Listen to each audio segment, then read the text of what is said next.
Hey guys, welcome back to another Sunday Reset. If you're new to my channel, welcome. My name is Monique and I'm a busy full-time working mum of three. I spend a couple of hours each Sunday to prepare meals and snacks for the week to come. Every week looks a little bit different depending on how busy we are throughout the week.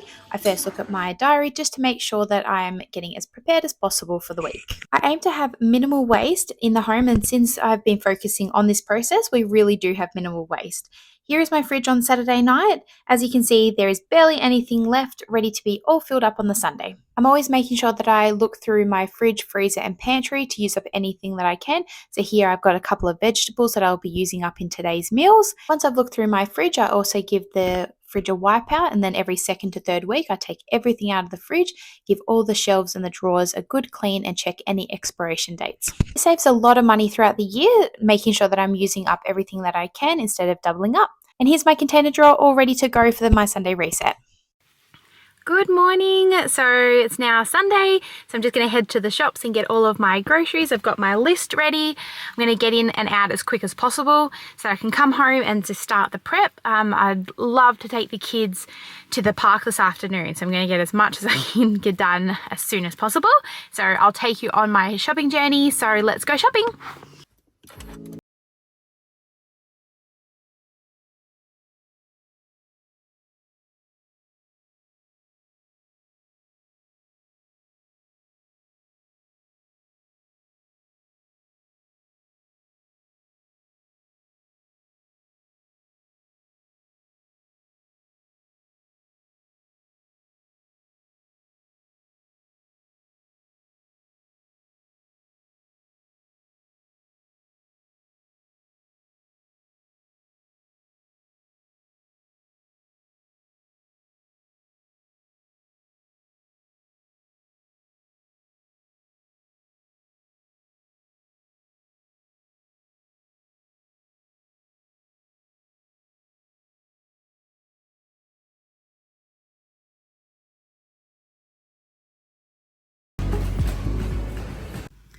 Sorry, I'm all finished at the shops. I was in there for probably about 45 minutes. I spent $332.05. So I did a bit more of a stock up shop. I also splurged and bought some berries, which I haven't been buying because they're so expensive. They're like $5 a punnet. But I bought 2 lots of berries, 2 lots of strawberries and 1 punnet of blueberries, just for a little bit of a treat. It's sad that fruit has to be a treat, but a bit of a treat for the girls for their lunch boxes because they're back to school tomorrow, so I thought I'd buy that. I stocked up on a few other things like plain flour, self-raising flour, so they're things that I don't have to buy every shop, but I did this time. So yeah, so it changes every week to week of what I do spend based on what we need. So I'm going to go home. As you know, we're going to wash the fruit and vegetables and basically get stuck straight into cooking because I've got a bit to do today. As always, the budget breakdown and the meals made for the week and the meal plan will be listed in the description below. I budget $350 a week as a family of 5 to cover all meals, snacks, nappies, cleaning and household, and any toiletries that we need. This week I spent $75.22 on meat, $39.38 on fruit, $38.90 on vegetables, $10.80 on treats. This week I didn't spend anything on cleaning and household and toiletries. And then everything else came to $167.75. So the total spend was the $332.05. So this week I was under budget, which was great. And every week that I'm under budget just continues to roll over for the weeks that I do end up having to spend a little bit more. So as soon as I get home, I unpack all of the groceries onto the bench. I start washing the fruit and vegetables as I allow them to soak for 10 to 15 minutes. Berries, though, I only soak for 1 to 2 minutes, as I find any longer they can get waterlogged and they go bad quickly. I also get out all the ingredients that I had set aside in the pantry for today's prep, and then anything that I bought in today's shop will also be put aside and categorized in their meals. It just helps keep the day organized. Once I've got everything ready for the meals, I put everything else away to start as clean as possible. I like to have a clean bench. I like to have an empty dishwasher, and I like to have a full container drawer ready to go. Alongside the ingredients that I get ready for the week, I also get out any containers that I may need to make the meals directly into. Some of the single serve lunches and breakfasts that I'm going to make today, I'll get out the container ready to go just so I can quickly grab it instead of fiddling around in the drawer. And it also makes sure that I have that container on hand. One of the reasons why I do my Sunday resets is so that I can save time during the week. So even though I love cooking, the time between finishing work and the kids' bedtime is more important for me at the moment to spend time with them than spend an hour cooking, as they are quite young. I've got a 5, 3, and a 2-year-old. I also find that this process takes some of the mental load away by planning the week's meals on a Saturday instead of thinking of what to make every day. Today I started with one of our family favourites, satay chicken. If he could, David would request this every week. He just loves it. So I started with the marinade first just because I wanted the chicken to have a little bit of time to marinate while I moved on to cooking other things. I also prepared the satay sauce to be cooked later, but I put all the ingredients into a pot. As I had all the ingredients already out for the marinade, most of the ingredients are the same, just different quantities. I got it all ready in the pot, ready to go, and I'll cook that later. Both the marinade and the sauce are really easy. So the marinade is just half a cup of coconut milk, 3 tablespoons of peanut butter, I use crunchy, 2 tablespoons of brown sugar, 2.5 tablespoons of red curry paste, 2 tablespoons of sweet soy sauce, 2 tablespoons of fish sauce, and about 750 grams of chicken thighs. And then the sauce is 2.5 cups of coconut milk, half a cup of peanut butter, then 2 tablespoons each of fish sauce, sweet soy sauce, brown sugar, red curry paste, and then some minced garlic. Here I'm just giving the kitchen a really quick tidy up between meals. It does make a huge difference at the end of the day, just cleaning up after each meal. Next I moved on to making the single serve fajita chicken and rice bowls for my lunches. I've been absolutely loving these single serve rice bowls. I make them with all different ingredients, as you'll see on some of my recipes online and in previous reset videos. I just really love the comforting warmth at the moment during winter. It's just really nice to get one out, be able to put it in the microwave at work and having a really nice warm meal. I normally make 5 of them, but I put 3 in the fridge and I put 2 in the freezer for Thursday, Friday. For this one, I cut up 1 red onion, 1 red capsicum. I cut up 2 chicken breasts, which was about the equivalent of 500 grams of chicken. I added the chicken, capsicum, and some fajita mix. I used the Mingle brand today and it was delicious. And some natural yogurt. A bowl until the chicken was all coated. And then to each single serve dish, I added 1/4 cup of washed basmati rice, half a cup of chicken stock. I divided the chicken mix between the 5 dishes. I also used a can of cherry tomatoes and I divided those up between the 5 dishes as well. Gave it a bit of a stir and then placed it in the oven at 180 degrees for about 35 to 40 minutes until the chicken was cooked and the rice was tender. Each day when I heat them up in the microwave, I'm just going to add some natural yogurt and add some avocado and some spring onion to finish it off. Sometimes I'm at work early, so I generally take breakfast with me. So this week I'm making some apple crumble breakfast bakes. So the recipe itself makes 5 of them. The ingredients for the apple mix is 1 kilo of Granny Smith apples diced, 2 tablespoons of corn flour, and 2 teaspoons of ground cinnamon.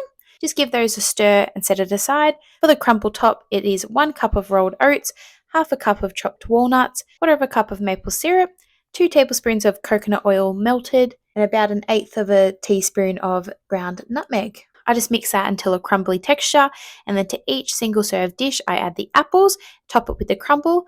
I place it in the oven at 180 degrees and cook it for about 25 to 30 minutes until the apples are soft and the crumble is golden. I store all 5 in the fridge for the week. I don't freeze them. And then each day when I take it to work, I just heat it up in the microwave for about 90 seconds. And then I top with some vanilla yogurt and they are delicious. Perfect for winter, very warm and comforting. And they're nice and healthy. If you want a little extra sweetness, you can also add a little bit more maple syrup to the apple mix before putting it in the oven. If you like the look of this one, the recipe is also up on my website. So like I mentioned earlier, I like to clean up the kitchen as I go, just a couple of the dishes that I've made just from the previous meal. It just, again, helps the kitchen stay decluttered. It helps with the cleanup at the end. And it also means that I can just load up the dishwasher so that when it's full, I can turn it on so that I can do the next load at the very end. I also put away any ingredients that I no longer need. I do find it quite satisfying when I start to put everything away because it also puts into perspective how far I am into the cook and how much I've got left. Next, I moved on to making the white chocolate and raspberry muffins. This again is a family favorite of ours. I do love these muffins because I do find them on probably the moist side instead of like a drier muffin. We all love it and we love how much white chocolate and raspberries that I put into it. So for this one, you're going to need 2.5 cups of self-raising flour, 1 cup of caster sugar, 1 teaspoon of vanilla essence or extract, half a cup of vegetable oil, 1 egg, 3/4 of a cup of milk, 2 cups of raspberries, I use frozen raspberries, and 250 grams of white chocolate chopped. It's really simple. You just add all the dry ingredients to a bowl, give it a little stir, make a well in the middle, and then in a jug I add all the wet ingredients, give it a little whisk, add it to the dry ingredients. I fold in the raspberries and chocolate, and then I add them to the muffin liners and place in the oven. This one cooks at 180 degrees Celsius for about 25 to 30 minutes. Once they are cooled, I place them in an airtight container. I store them in the fridge for about 3 to 5 days. You can see that I'm about halfway through the cook and there's a lot going on in that oven, but that's where all the multitasking is coming into it. Next, I moved on to making some pizza scrolls with hidden vegetables. As I showed you in my fridge from yesterday, there were a couple vegetables that I really wanted to use up, so I'm using the zucchini and the carrot in these ones. The kids never know that there's vegetables hidden in there as they are mixed with all the other ingredients in there, so they don't know. David also takes these for his work break as well, to have some snacks at work. They're really easy. I just add some tomato paste or some pizza sauce. On the puff pastry, I just get the puff pastry sheets from the supermarket. You can just add in whatever meat you choose. I've just added some shredded ham and some cut up salami, and then I've added the hidden veg and I've added some cheese. I've rolled them up, cut them into smaller scrolls, and then I've just done a simple egg wash on top. They go in the oven for about 25 to 30 minutes until they are nice and golden. I store these in an airtight container in the fridge for about 3 to 5 days.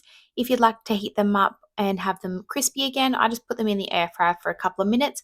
My kids actually don't mind eating them cold or at room temperature in their lunchbox, but if you do want to heat it up, air fry for about 2 to 3 minutes. Next, I moved on to making the triple choc cookies. This one was requested by my daughter. Again, really simple recipe, this one. So you need 2.5 cups of plain flour, 1 teaspoon of baking powder, a little pinch of salt, 175 grams of softened butter, 3/4 cup of brown sugar, half a cup of caster sugar, 2 eggs, 2 teaspoons of vanilla, 1 tablespoon of milk, and 250 grams of chocolate. I used white milk and dark chocolate, and I just chopped them up. In a stand mixer, I beat the butter and sugars until pale and creamy.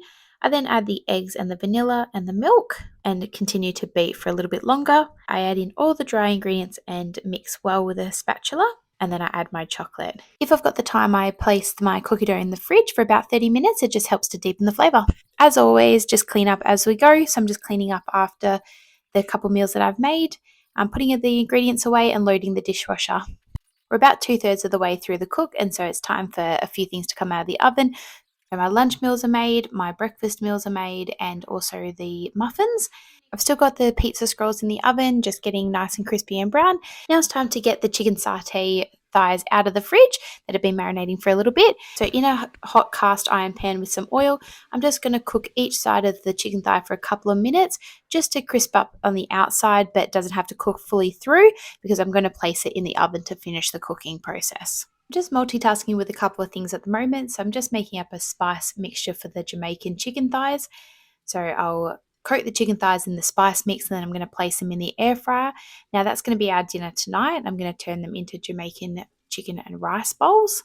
So I'm just going to set that aside for now. I'm going to flip the chicken before putting it in the oven, and I'm just going to add the rest of the marinade that was sitting in that bowl too. I finish off the cooking process in the oven. The oven's still set on 180 degrees, and I just cook it in the oven for about 20 to 25 minutes until cooked through. As you saw earlier, I put all the ingredients together for the peanut satay sauce to go on top.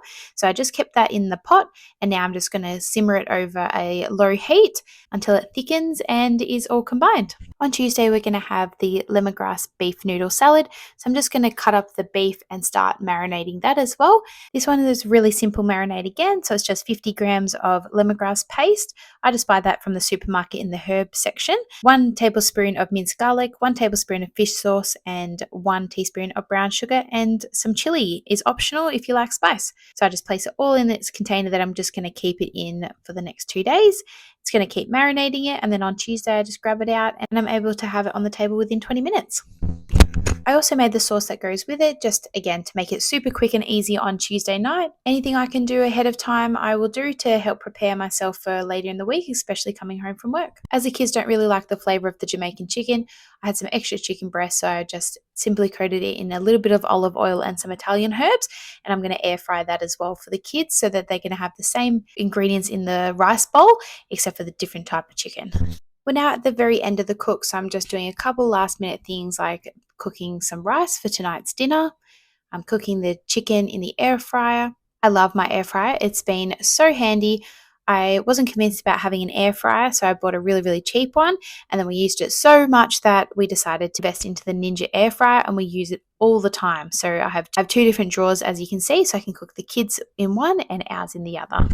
We got the cookie dough out of the fridge, and Livy and I rolled them into balls and put them in the oven. We like ours a little bit softer and chewier, so they again are cooking at 180 degrees for about 10 to 12 minutes. As we're waiting for all the chicken to cook, so both in the air fryer and the satay chicken in the oven, so I'm making some hard-boiled eggs for my lunches. I've just cut up some pineapple for the kids' lunches. It's just so much easier when it's all cut up, ready to go. We just grab it out and put it in their lunch boxes. Same with the strawberries and the blueberries. I've just cut the tops off the strawberries and I'm going to place it in the glass containers that I have from IKEA. It's the 365 range. I find that we do get a good 3 to 5 days out of the strawberries, especially if you wash them, dry them, and keep them in a good quality container in the fridge, then they will definitely last. I'm cutting up the cucumber a few different ways. I'm de-seeding them and cutting them up on an angle for the lemongrass beef noodle salad, and the other ones I'm just cutting up into long sticks so that we can just grab and go for snacks as well. The girls love having them in their lunchbox too. I've grated some carrot to have with the lemongrass beef noodle salad too. The very last thing I'm going to do is place some vanilla yogurt into smaller containers so that I can take that with me to work. I keep them in different containers to the apple crumble so that I can heat the crumble up and then I can put the yogurt on top. This again just saves me time in the morning. And here is the final result of my Sunday reset. I've got it all laid out here. I'm ready to cool it down and then place it in the fridge. Thank you so much for following along and subscribing to my channel. Thank you for all of your likes and all your comments. I really appreciate it all and it helps me know that I'm on the right track. So I hope you enjoyed this Sunday reset and of course I'll be back next week.